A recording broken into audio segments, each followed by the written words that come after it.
Hello my dear students, good morning. Shri Sahajanand પ્રાથમિક શાળાના online ક્લાસમાં હું મિસ ખુશ્બુ આપ સૌનું વેલકમ કરું છું. જય સ્વામિનારાયણ. સ્ટુડન્ટ, યુનિટ નંબર 1 પાઠ્યપુસ્તકનું પેજ નંબર 16 અને 17. અગાઉના લેક્ચરમાં આપણે એક્ટિવિટી 1 થી 12 ભણ્યા હતા. આજના લેક્ચરમાં આપણે એક્ટિવિટી 13 ભણવાનું છે, જેનું નામ છે પ્રોજેક્ટ વર્ક. આ એક પ્રકારનો પ્રોજેક્ટ વર્ક છે. તમને જો સૂચના આપી છે કે પ્રોજેક્ટ વર્ક કઈ રીતના કરવાનું છે. સૂચનામાં શું કીધું છે વાંચો જુઓ કે ધોરણ 5 થી 8ના ગુજરાતી, સામાજિક વિજ્ઞાન, વિજ્ઞાન અને ટેકનોલોજીના પાઠ્યપુસ્તકમાંથી ગુજરાત અથવા તો ભારતમાં થઈ ગયેલી મહાન વિભૂતિઓ વિશે માહિતી મેળવો અને તેમના ફોટા ચોંટાડીને દરેક વિશે 2-3 વાક્યો લખો અને એ 2-3 વાક્યો ઇંગ્લિશમાં લખવાના છે. તો આપણે અહીંયા કાંઈક એવા મહાન વિભૂતિઓ વિશે ભણીશું. એવા મહાન વિભૂતિઓ કે ગાંધીજી છે, સરદાર વલ્લભભાઈ પટેલ છે, ઇન્દિરા ગાંધી છે, ઓકે, બાબા સાહેબ આંબેડકર છે, સરદાર પટેલ, રવિશંકર મહારાજ, કે આવા દરેક મહાન વિભૂતિઓ છે કે જેનાથી દેશ આઝાદ થયો, જેનાથી દેશનો વિકાસ થયો, જેનાથી દેશ બધી લડતમાં આગળ રહ્યું અને દેશને અલગ અલગ રીતે સહાય મળી, દેશ અલગ અલગ રીતે વધુ ડેવલપ થયો. તો એ દરેક વસ્તુ આપણે મહાન વિભૂતિઓ દ્વારા થઈ છે. એના દ્વારા, એના પગલે એ લોકોના કામ, એ લોકોનું જે કાંઈ બી સંઘર્ષ કરેલો છે આપણે ક્યારેય ભૂલેલા નથી. તો સૌથી પહેલાં એ મહાન વિભૂતિઓમાંના નંબર 1 આવે છે ગાંધીજી. પહેલો એનો પિક્ચર આપ્યું છે, એમનો ફોટો આપ્યો છે ગાંધીજી, ઓકે, કરમચંદ મોહનચંદ ગાંધી. એમનું સૌથી પહેલી લાઈન શું આપી છે? Gandhiji was born at Porbandar. Born એટલે કે જન્મ થવો. ગાંધીજીનો જન્મ પોરબંદરમાં થયો હતો. વોઝ ભૂતકાળ છે એટલે અહીંયા વોઝ આવશે. Number 2, he was a freedom fighter. He was a freedom fighter એટલે કે ફ્રીડમ એટલે કે આઝાદી, ફાઇટર એટલે કે લડનારા, આઝાદી માટેના લડનારા, આઝાદીના લડવૈયા હતા. He was lover of truth એટલે કે સત્ય, એન્ડ નોન વાયોલન્સ એટલે કે અહિંસા. હી વોઝ લવર એ સત્ય અને અહિંસાના પ્રેમી હતા. લવર એટલે કે પ્રેમી, એને ચાહતા હતા. સત્ય અને અહિંસા એ એમનો ધર્મ હતો. સત્ય એટલે કે હંમેશા સાચું બોલવું, અહિંસા એટલે કે કોઈને હાનિ પહોંચાડવી નહીં. પછી કીધું છે he called father of the nation. Nation રાષ્ટ્રના પિતા તરીકે એમને ઓળખવામાં આવે છે. આપણે એના રાષ્ટ્રપિતા કહીએ છીએ ગાંધીજીને, બરાબર, એનું આપણે બિરુદ આપેલું છે. તો અહીંયા તમને એ જ લાઈન કીધી છે કે he is called father of the nation. તો આ હતી ગાંધીજી વિશે માહિતી. ચલો વાંચીએ ફરીથી. Gandhiji was born at Porbandar. He was a freedom fighter. He was lover of truth and non violence. He is called father of the nation. Number 2 જોઈએ, કોનો પિક્ચર આપ્યો છે? સરદાર પટેલ. તો એના વિશે આપણે માહિતી સમજીએ. સરદાર Patel was born on October 31, 1875. સરદાર પટેલનો જન્મ 31 ઓક્ટોબર 1875માં થયો હતો. He was born in Nadiad. તેમનો જન્મ કયા ગામમાં થયો હતો, કયા શહેરમાં થયો હતો? તો કે નડિયાદ. તેઓ નડિયાદમાં જન્મ્યા હતા. પછી શું કીધું છે? હી વોઝ અ ફ્રીડમ ફાઇટર. તે પણ શું હતા? તો કે આઝાદીની લડત લડતા હતા. He was known as the iron man of India. Iron man એટલે કે લોખંડી પુરુષ, ઇન્ડિયા એટલે કે ભારતના લોખંડી પુરુષ તરીકે જાણીતા હતા. કોણ? Sardar Patel.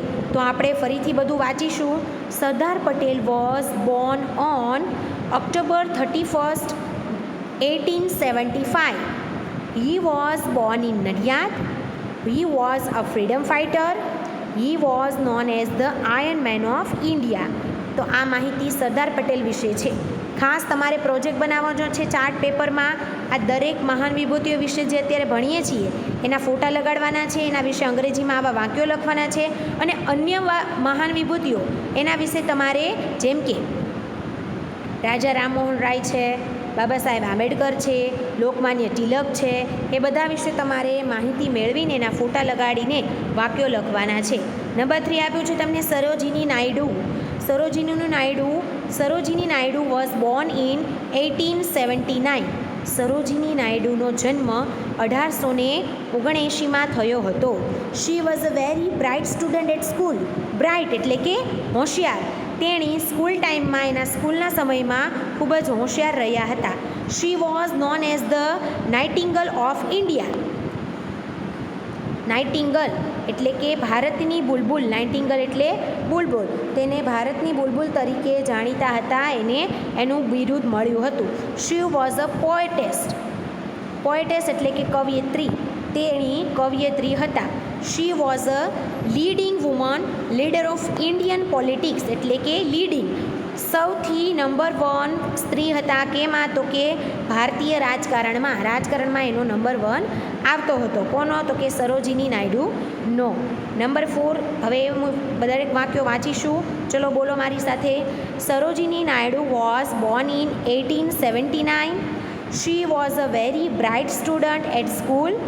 She was known as the Nightingale of India. She was a poetess.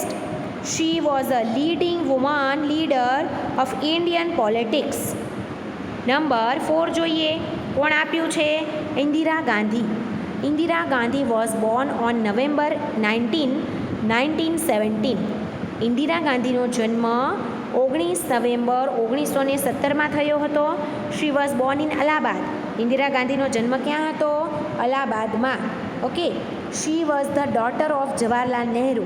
Indira Gandhi કોના પુત્રી હતા? ડોટર એટલે કે પુત્રી, તો કે જવાહરલાલ નહેરુની દીકરી ઇન્દિરા ગાંધી હતા. એની પછી કીધું છે she was the prime minister of India. Prime minister, તેણી ભારતના શું હતા? તો કે પ્રાઇમ મિનિસ્ટર હતા, એટલે કે વડાપ્રધાન. નંબર 5 તમને આપ્યું છે રવિશંકર મહારાજ. એનો પિક્ચર આપ્યું છે. Ravishankar Maharaj was born on 26 February 1884. Ravishankar મહારાજનો જન્મ 26 ફેબ્રુઆરી 1884માં થયો હતો. He was born at Radhu district Kheda. Radhu ગામ છે ખેડા જિલ્લાનું, ત્યાં એનો જન્મ થયો હતો. He was a social worker and freedom fighter. તેઓ સોશિયલ વર્કર, સામાજિક સેવક અને ફ્રીડમ ફાઇટર હતા. ઓકે. પછી કીધું છે he believe in simple living and high thinking. Simple living, સામાન્ય જીવનશૈલી જીવવું અને ઊંચા વિચારો રાખવા, એમાં એ માનતા હતા. કોણ? તો કે રવિશંકર મહારાજ. ચલો એના વિશે વાક્યો વાંચીએ. Ravishankar Maharaj was born on 26 February 1884. He was born at Radhu district Kheda. He was a social worker and freedom fighter. He believed in simple living and high thinking. And last આપ્યું છે તમને Jagdish Chandra Bose. Jagdish Chandra Bose born on 30th November 1800. 30 નવેમ્બર ને 1800માં જગદીશ ચંદ્ર બોઝનો જન્મ થયો હતો. He was born in Bengal. બંગાળમાં એમનો જન્મ થયો હતો. He was a scientist. તે એક વૈજ્ઞાનિક હતા. પછી કીધું છે he proved that plants also have feelings. Jagdishchandra બોઝે શું પ્રૂવ કર્યું હતું? કે he proved that plants also have feelings. Plants એટલે કે જે છોડવાઓ હોય છે એમાં પણ ફિલિંગ્સ હોય છે, લાગણીઓ હોય છે, એવું જગદીશચંદ્ર બોઝે પ્રૂવ કર્યું હતું, એવું સાબિત કર્યું હતું. જગદીશચંદ્ર બોઝને વનસ્પતિના પિતા પણ કહેવામાં આવે છે. વનસ્પતિ શાસ્ત્રના પિતા પણ કહેવામાં આવે છે. તો જુઓ, આ મુજબ આપણે 1 થી 6 મહાન વિભૂતિઓ વિશે ભણ્યા. દરેકના ફોટા આપ્યા છે. દરેક વિશે તમને 4-5 વાક્યો આપ્યા છે. આ વાક્યો અને એના ફોટા લગાડવાના છે. તમારે ફોટાની પ્રિન્ટ કરાવવાની છે અને ચાર્ટ પેપરમાં લગાડીને એ દરેક વિશે આ મુજબ વાક્યો અંગ્રેજીમાં લખવાના છે. અને આ તમારો પ્રોજેક્ટ વર્ક કમ્પલસરી કરવાનો છે. ઓકે. આ એક્ટિવિટી 13 હતી તમારા પાઠ્યપુસ્તકના 16 ને 17 પેજ ઉપરની. તો આજના લેક્ચરમાં એટલું રાખીએ છીએ. હવે નેક્સ્ટ લેક્ચરમાં યુનિટ નંબર 1 પૂરેપૂરું આપણે સ્વાધ્યાય પોથીમાં ભણવાનું છે.